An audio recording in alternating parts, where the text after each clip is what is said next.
J'ai le plaisir de souhaiter la bienvenue au Premier ministre par intérim de la République du Mali, son Excellence Abdoulaye Maïga. Je l'invite à s'exprimer devant l'Assemblée.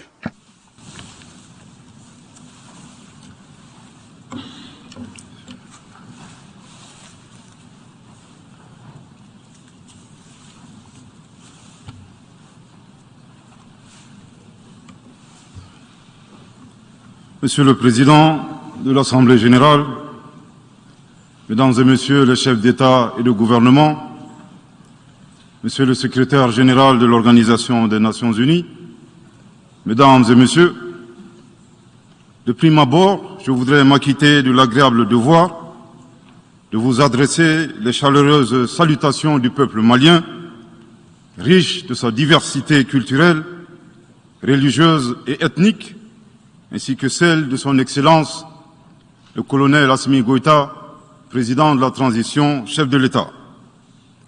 Monsieur le Président, votre brillante élection à la présidence de cette 77e session de l'Assemblée générale et la fin des travaux de la 76e session de l'Assemblée générale, brillamment conduit par votre prédécesseur, son Excellence Monsieur Abdullah Shahid, de la République des Maldives, m'offre l'heureuse occasion d'adresser à vos excellences les chaleureuses félicitations de tout le Mali. Enfin, permettez-moi de réitérer à notre secrétaire général, M. Antonio Guterres, notre haute appréciation des efforts louables qu'il continue de déployer pour la réalisation des nobles objectifs de notre organisation commune. Nous sommes convaincus que vous êtes un ami du Mali et du Sahel. L'amitié reposant sur la sincérité, souffrez que je vous exprime mon profond désaccord suite à votre récente sortie médiatique, au cours de laquelle vous prenez position et vous vous exprimez sur l'affaire des 46 mercenaires ivoiriens, qui est une affaire bilatérale et judiciaire entre deux pays frères. C'est évident que la qualification judiciaire des infractions liées à cette affaire ne relève pas des attributions du secrétaire général des Nations Unies. Au Mali, notre administration ne travaille pas sur la base de l'oralité ni des déclarations par voie de presse.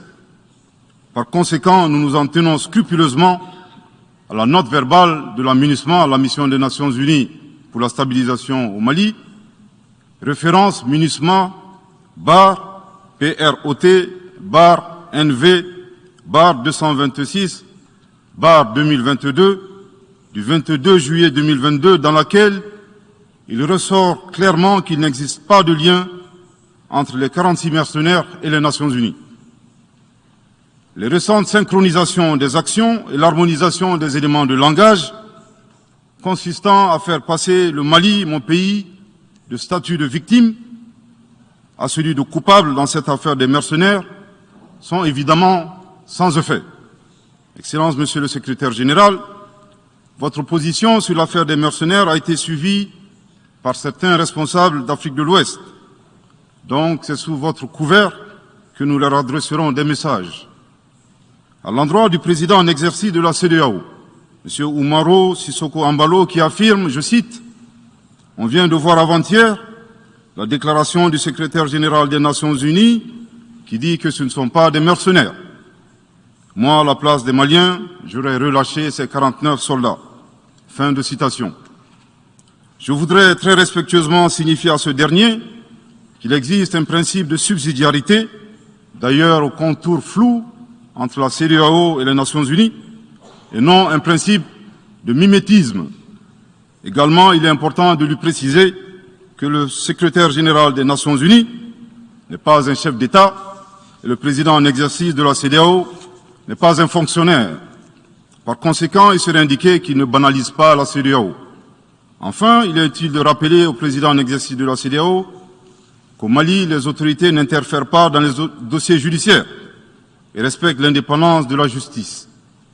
Donc, nous n'avons pas vocation à interpeller ou relâcher. Ceci relève de la fonction judiciaire. Aussi, M. Oumaro Sissoko Embalo doit être conscient du fait qu'il est le dépositaire d'un lourd héritage et de plusieurs sacrifices qui ont fait la renommée de cette organisation. La dynamique ayant fait la grandeur de la CEDEAO ne doit pas être brisée. Par ailleurs, nous avons pris acte de la menace de sanctions proférées contre le Mali, et loin d'être impressionnés par des sanctions, je voudrais signaler au président en exercice de la CEDEAO qu'à la fin de son mandat, les peuples ouest-africains le jugeront sur les efforts qu'il a fournis pour améliorer les conditions de vie des populations et non des shows médiatiques servant des agendas étrangers. À l'endroit de M. Bazoum, il remarquera que le gouvernement de la transition n'a pour le moment jamais réagi à ces propos injurieux pour deux raisons cumulatives. La première raison tient au respect de l'héritage laissé par nos ancêtres, qui consiste à ne pas répondre aux injures par des injures. La seconde relève de l'identité de M. Bazoum, l'étranger qui se réclame du Niger. Nous savons que le peuple nigérien, frère du Mali, se distingue par des valeurs sociétales, culturelles et religieuses très riches. M. Bazoum n'est pas un Nigérien, son comportement nous le reconforte totalement dans notre constat. Excellence, Monsieur le Secrétaire général, le Mali tirera toutes les conséquences de droit de vos agissements. Devant Dieu et en leur âme et conscience, nous demandons à ceux qui refutent notre version d'indiquer s'ils accepteront que les militaires ayant dissimulé leurs identités en mettant sur leur passeport qu'ils sont peintres, maçons, etc., avec des armes débarquent dans leur aéroport sans que le pays de destination n'ait été au préalable informé et dans le dessein funeste de déstabiliser ce pays. S'ils ne l'acceptent pas en tant qu'État, si cela n'est pas possible à Lisbonne ou ailleurs, le Mali non plus ne l'acceptera pas en tant qu'État et ce ne sera pas non plus possible à Bamako ou dans une autre localité malienne. Monsieur le Président, une nouvelle ère des solutions porteuses de changement pour relever des défis interdépendants. Thème de cette 77e session de l'Assemblée générale, suscitera l'espoir de meilleurs jours pour le Mali, à la condition que le bilan sans complaisance de l'ancienne ère soit établi, que les enseignements soient tirés et que les recommandations objectives soient formulées. Une fois cet état franchi, je ne doute pas qu'à travers notre action collective, nous réussirons à pacifier les multiples foyers de tension dans le monde, mais aussi à promouvoir un développement harmonieux et lutter efficacement contre les pandémies, la dégradation de l'environnement et le réchauffement climatique, les inégalités, les politiques de domination et de prédation des ressources. Depuis le mois d'août 2020, le Mali, mon pays, se trouve dans un processus de transition qui prendra fin le 26 mars 2024 par le transfert de pouvoir aux autorités élues. D'ici à cette échéance et conformément aux recommandations des assises nationales de la refondation, les autorités de la transition se sont engagées dans deux chronogrammes convenus avec la CEDEAO à faire des réformes politiques et institutionnelles avant d'organiser des élections dont l'objectif ultime est de refonder l'État malien, afin qu'il réponde aux aspirations profondes et légitimes de notre peuple à la paix, à la sécurité, à la bonne gouvernance, au développement et à la stabilité institutionnelle durable au Mali. Dans cette perspective, je suis heureux de souligner que certaines avancées majeures ont déjà été réalisées, notamment la promulgation de la loi électorale, qui comprend entre autres la création de l'autorité indépendante de gestion des élections, dont l'installation est à un stade avancé, ainsi que la mise en place d'une commission composée d'éminentes personnalités de toutes les composantes de la société malienne, chargée de la rédaction de la nouvelle Constitution. Monsieur le Président, sur un autre plan, peu de gens savent que le Mali est le seul pays au monde dans lequel se superposent et se déroulent simultanément 4 types d'insécurité: le terrorisme, les conflits communautaires manipulés par les terroristes et leurs sponsors étatiques étrangers, la criminalité transnationale organisée et les actions violentes d'individus isolés. Parallèlement à ce processus de retour à l'ordre constitutionnel, le Mali continue de mener une lutte sans merci contre les acteurs de l'insécurité en particulier les groupes extrémistes qui sont responsables de toutes sortes d'abus contre nos paisibles populations. En ce qui concerne le Mali, je suis heureux et fier de vous annoncer que les groupes terroristes ont été sérieusement affaiblis et la peur a même changé de camp. Cependant, ces groupes criminels gardent encore et toujours une certaine capacité de nuisance dans leur tentative désespérée de porter atteinte à notre intégrité territoriale et de terroriser nos populations. Les vaillantes forces de défense et de sécurité du Mali restent déterminées à faire face à toutes les menaces d'où qu'elles viennent. Sous l'impulsion de son Excellence le colonel Assimi Goïta, président de la transition, chef de l'État. Le gouvernement du Mali continue d'intensifier les efforts importants pour recruter, former, équiper et renforcer les capacités opérationnelles des forces de défense et de sécurité maliennes. Je dois dire ici que les actions offensives menées jusque-là ont permis à nos forces de remporter des victoires décisives contre les forces obscurantistes. Elles ont également permis à l'État de reprendre pied et de réaffirmer son autorité sur une grande partie du territoire national, ainsi que de favoriser le retour de plusieurs milliers de nos compatriotes dans leur localité d'origine. Cependant, nous savons que la solution uniquement militaire ou sécuritaire a ses limites. C'est la raison pour laquelle, en appui à l'action militaire, le gouvernement du Mali s'est doté d'une stratégie globale et intégrée, comprenant des mesures politiques, sociales, de développement, y compris la fourniture des services sociaux de base à nos populations, durement affectées par la crise multiforme que nous traversons depuis janvier 2012, avec comme objectif la restauration de l'autorité de l'État sur l'ensemble du territoire national. Dans cette dynamique, le gouvernement du Mali a approuvé le 24 août dernier la stratégie nationale de stabilisation des régions du centre et son plan d'action 2022-2024. Cette stratégie traduit la volonté des autorités de la transition d'avoir une approche holistique de la stabilisation des régions du centre. Elle vise à faire du centre une zone stable et prospère où les communautés sont réconciliées et vivent en harmonie avec leurs voisins. Parallèlement, la mise en œuvre diligente et intelligente de l'accord pour la paix et la réconciliation au Mali, issu du processus d'Alger, demeure une priorité stratégique des autorités de la transition. En tant qu'instrument pacifique de résolution durable de crise que traverse le Mali dans sa partie nord. Je dois dire que je suis particulièrement heureux des conclusions de la deuxième réunion de niveau décisionnel des parties à l'accord, tenue à Bamako du 1er au 5 août 2022. Cette importante réunion qui a regroupé les parties signataires et la médiation internationale a permis de lever certains obstacles afin de relancer le processus de mise en œuvre de l'accord. Poursuivant cette dynamique positive et progressive du processus de paix, la 6e réunion de haut niveau du comité de suivi de l'accord, CSA, s'est tenue à Bamako il y a à peine quelques semaines, le 2 septembre 2022.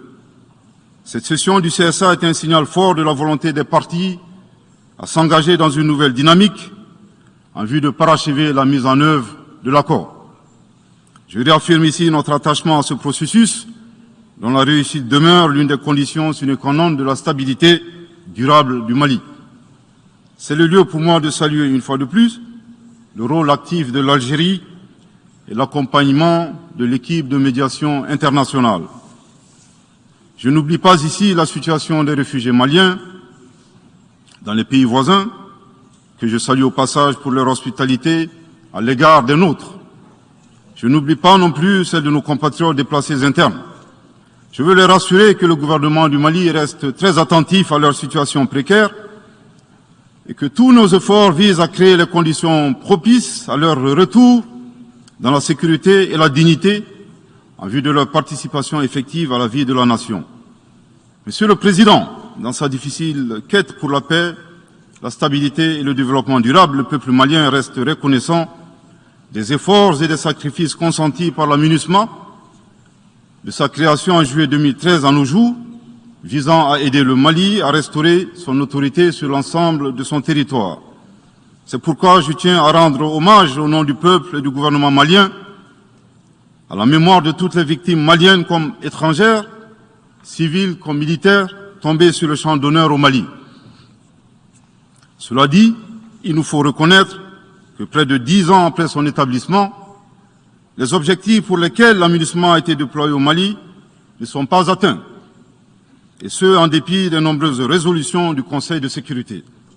C'est pourquoi le gouvernement du Mali réitère sa demande, maintes fois exprimée, d'un changement de paradigme, d'une adaptation de l'aménagement à l'environnement dans lequel elle est déployée et d'une meilleure articulation de cette mission avec les autorités maliennes. Dans cette perspective, il est extrêmement important pour l'aménagement de rester une force d'appui au Mali dans sa quête de stabilité. Le gouvernement du Mali dénonce les influences extérieures négatives et les tentatives d'instrumentalisation de certaines entités légalement présentes au Mali pour servir des agendas cachés, y compris à travers l'exploitation de la question des droits de l'homme aux fins de déstabilisation. Monsieur le Président, le monde se souviendra qu'après avoir été abandonné en plein vol le 10 juin 2021 par la France, qui a unilatéralement décidé de retirer la force Barkhane du Mali, mon pays a été ensuite poignardé dans le dos par les autorités françaises. La précision est d'autant plus utile que nous refusons tout amalgame avec le peuple français que nous respectons. Les autorités françaises, profondément anti-françaises, pour avoir régné les valeurs morales universelles et trahi le lourd héritage humaniste des philosophes des Lumières, se sont transformées en une junte au service de l'obscurantisme. Je répète, les autorités françaises, profondément anti-françaises, pour avoir régné les valeurs morales universelles et trahi le lourd héritage humaniste des philosophes des Lumières, se sont transformées en une junte au service de l'obscurantisme. Je répète pour une dernière fois. Les autorités françaises, profondément anti-françaises, pour avoir régné les valeurs morales universelles et trahi le lourd héritage des philosophes des Lumières, se sont transformés en une junte au service de l'obscurantisme. Obscurantisme de la junte française nostalgique de pratiques néocoloniales, condescendantes, paternalistes et revanchardes, qui a commandité et prémédité des sanctions inédites, illégales, illégitimes et inhumaines de la CEDEAO et de l'UEMOA contre le Mali et mon pays. Après plus de 10 ans d'insécurité et en fait des milliers de morts, autant de réfugiés et de déplacés internes, n'est-ce pas un sacrilège de mettre une population malienne victime de l'insécurité dans un pays enclavé sous embargo pendant 7 mois, en procédant à la fermeture des frontières et la saisie des comptes financiers du Mali. Grâce à sa résilience et à la solidarité de pays amis et des peuples africains, le peuple malien a tenu et a déjoué les pronostics de ses adversaires. Obscurantisme de la junte française qui s'est rendue coupable d'instrumentalisation des différences ethniques, en oubliant si vite sa responsabilité dans le génocide contre les Tutsis au Rwanda, coupable également de tenter désespérément de diviser les Maliens, enfants d'une même famille. Enfin, obscurantisme de la junte française qui a violé l'espace aérien malien en y faisant voler des vecteurs aériens tels que des drones, des hélicoptères militaires et des avions de chasse plus d'une 50aine de fois, en apportant des renseignements, des armes et munitions aux groupes terroristes. Afin de se donner une bonne conscience, la junte française accuse le Mali de n'avoir pas été reconnaissant en se gargarisant de la mort regrettable de 59 soldats français au Mali lors de diverses opérations de lutte contre le terrorisme. À cette triste accusation, nous rappelons que dans la majorité des interventions d'officiels maliens et des cérémonies, nous rendons systématiquement un hommage à l'ensemble des victimes de l'insécurité au Mali, sans distinction de nationalité, donc y compris les 59 Français décédés. Aussi, nous les invitons à ne pas s'arrêter à si bon chemin et de remonter le temps, en passant par leur intervention en Libye, décriée par toute l'Afrique, sans oublier la participation forcée des milliers d'Africains à la Première et la Seconde Guerre mondiale, sans oublier la traite négrière qui explique le sort économique de beaucoup de pays. Combien d'Africains sont-ils morts pour la France et le monde libre dans lequel nous vivons. Monsieur le Président, eu égard à la gravité des faits commis par la junte française, le Mali, dans sa lettre en date du 15 août 2022, a demandé la tenue d'une réunion d'urgence du Conseil de sécurité des Nations Unies. Cette réunion a pour objet de permettre au Mali de présenter les éléments de preuve en sa possession, démontrant que l'armée française a agressé en de maintes reprises mon pays, en violant de manière répétitive et fréquente l'espace aérien malien, sans autorisation des autorités maliennes, et parfois en falsifiant des documents de vol. Plus grave, Monsieur le Président, le Mali sera en mesure de prouver que la junte française a fourni des renseignements et des armes à des groupes terroristes. Le gouvernement du Mali s'interroge sur les raisons qui poussent cet État membre du Conseil de sécurité, de surcroît assurant la présidence de cet organe, à faire obstacle au débat en vue de la manifestation de la vérité. Le monde doit être édifié sur les faits graves qui se sont déroulés au Mali et qui sont à la base de l'aggravation de l'insécurité et de la déstabilisation du Mali et du Sahel. Par la saisine du Conseil de sécurité, le gouvernement du Mali entend mettre cet important organe chargé à titre principal du maintien de la paix et de la sécurité internationale face à ses responsabilités et dénoncer les agissements de la junte française contre mon pays. Ces actes hostiles sont incompatibles avec la Charte des Nations Unies et son statut de membre permanent. Il y va de la crédibilité de notre mécanisme commun, de l'efficacité de la lutte contre le terrorisme, mais surtout, il y va de l'intégrité de l'Organisation des Nations Unies, qui repose entre autres sur le respect des engagements internationaux, de la légalité internationale et de la Charte des Nations Unies. Monsieur le Président, il semble opportun pour le Mali de demander votre implication personnelle auprès du Conseil de sécurité des Nations Unies, afin que notre demande aboutisse pour que cesse la duplicité et la guerre par procuration imposée à mon pays. Monsieur le Président, dans la lutte contre le terrorisme et l'extrémisme violent, le gouvernement du Mali est fortement interpellé sur la question des droits de l'homme. Je tiens à souligner que les droits de l'homme constituent avant tout des valeurs qu'incarne chaque Malien.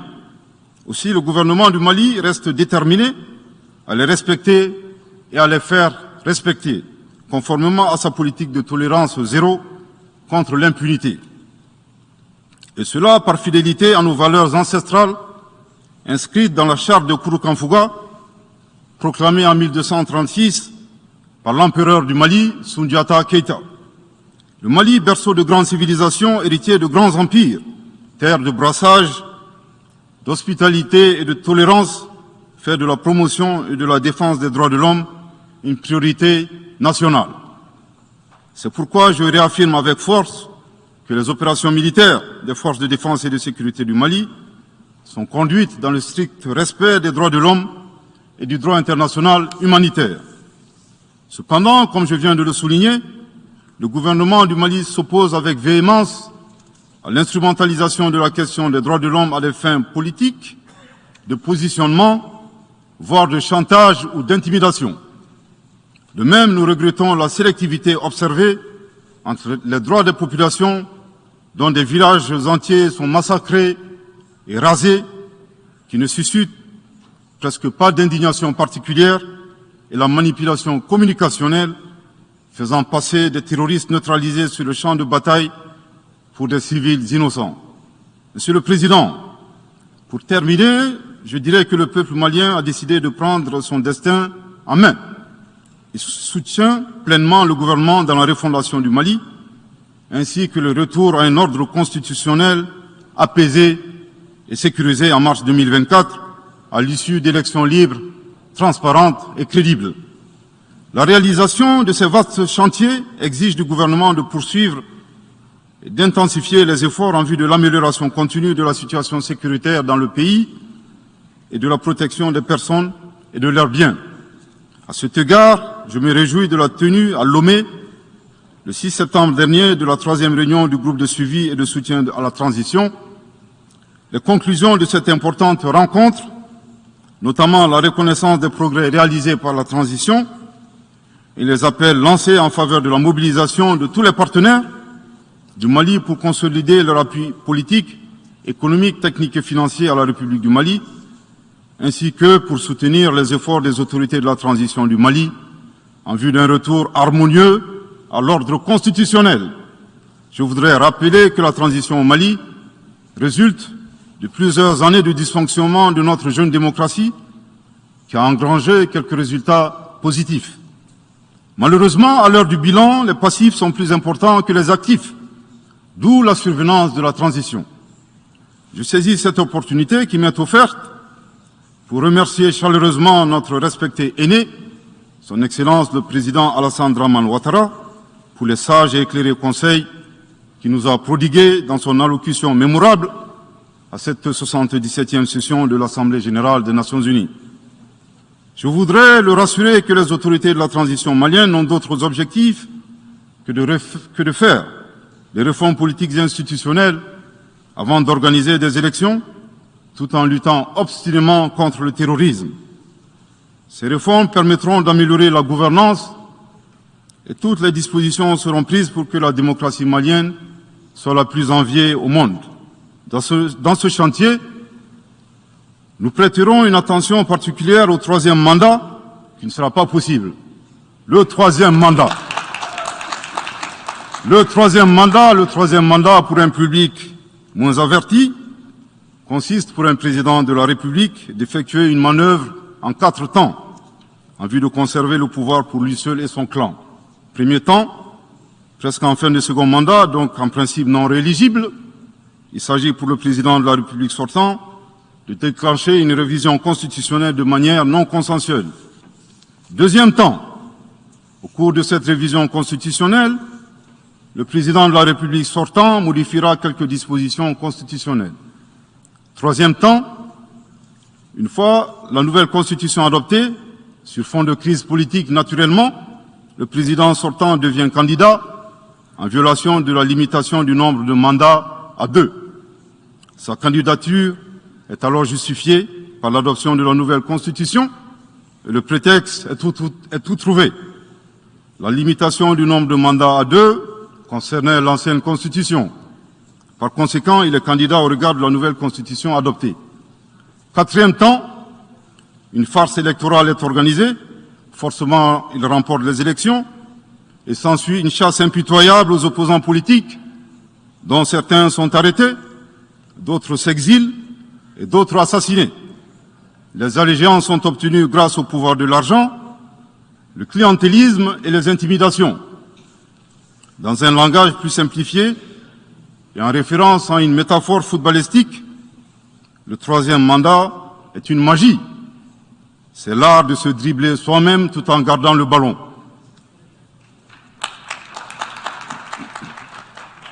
Excellence, Monsieur le Président Ouattara, vos conseils nous rappellent la triste histoire du chameau qui se moque de la bosse du dromadaire.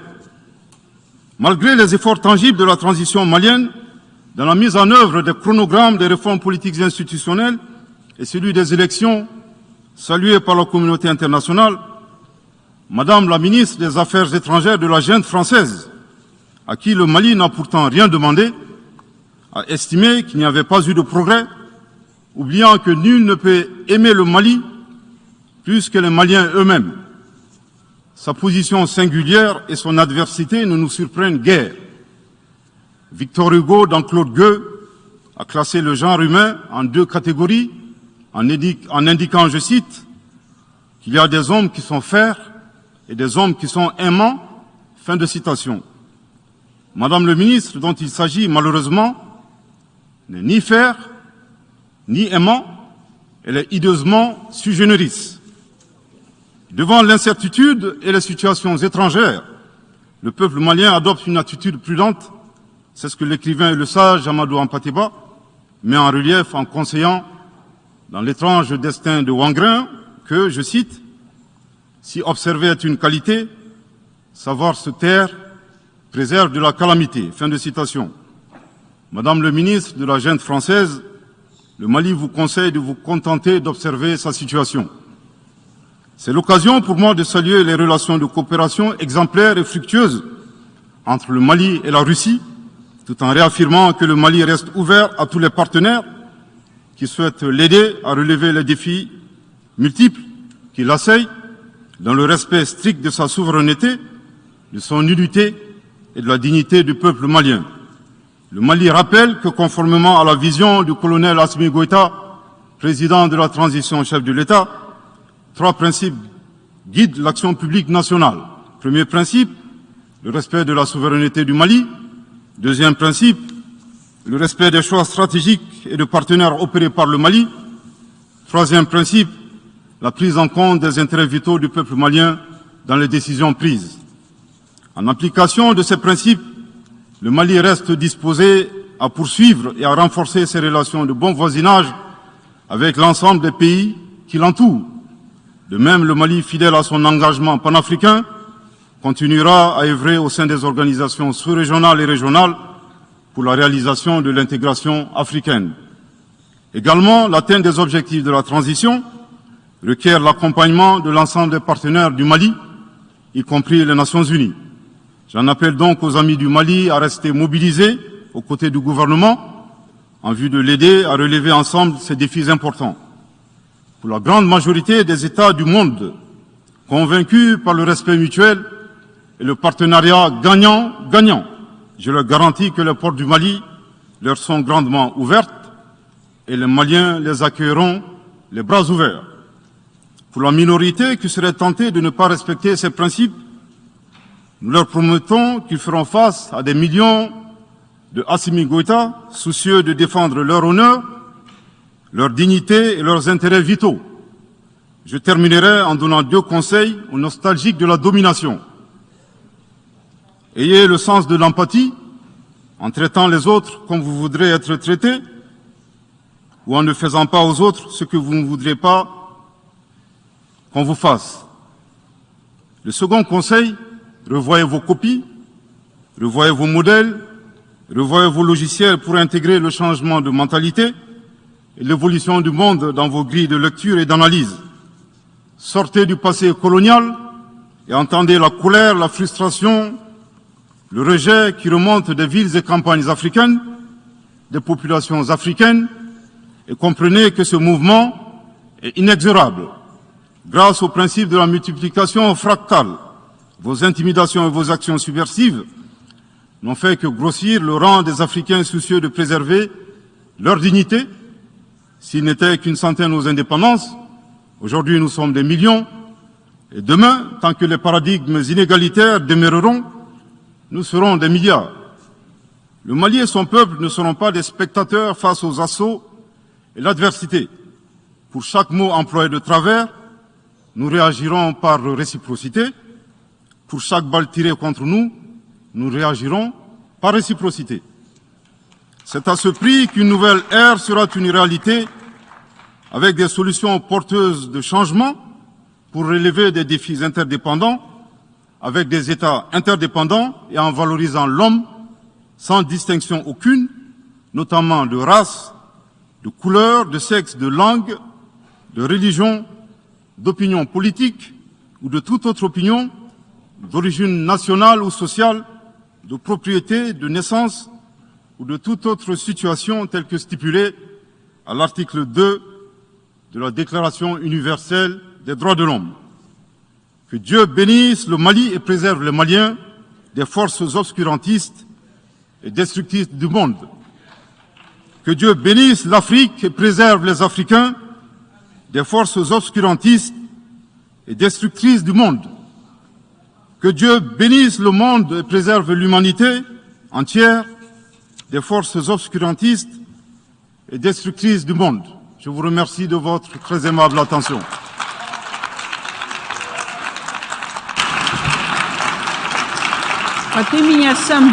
Au nom de l'Assemblée générale, permettez-moi de remercier le Premier ministre par intérim de l'Excellence du Mali pour la déclaration qu'il vient de faire. Je prie le protocole d'escorter son Excellence